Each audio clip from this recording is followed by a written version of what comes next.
ဟာဘာလို့ကြီးလာလဲ လောက်ချမှာစိုးလို့လေ အရန်လည်းနောက်မကြသေးပဲနဲ့ကလေးအတွက်ဆိုရင်စောင့်နေရလဲကိုပြောပါတယ် အင်းပါ လာဟုတ်တယ်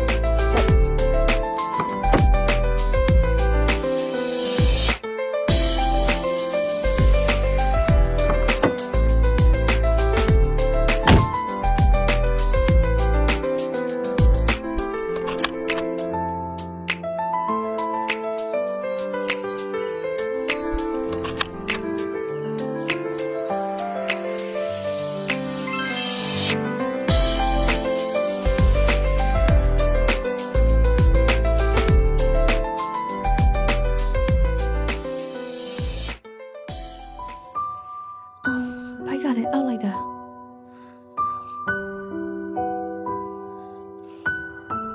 လဲလေ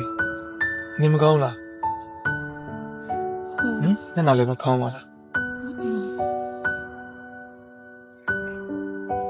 ကိုလည်းမပူပါဘူးအော်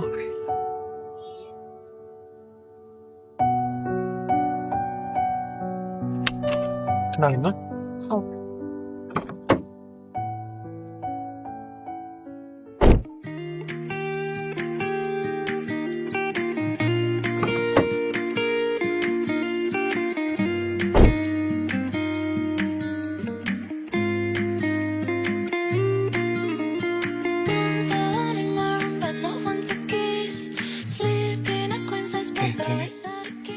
ကိုတေချာလေးမင်းလို့ပဲလား ဟာမကစ် ကိုကျန်စားပြီးတော့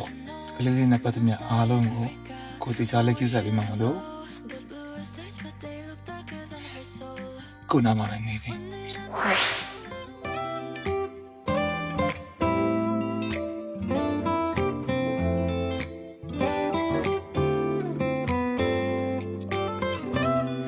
Thank you ကိုကို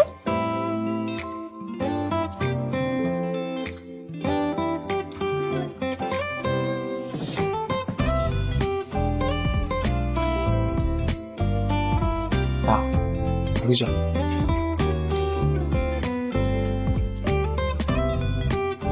နေစားဟောလားဟုတ်ကဲ့ဟာ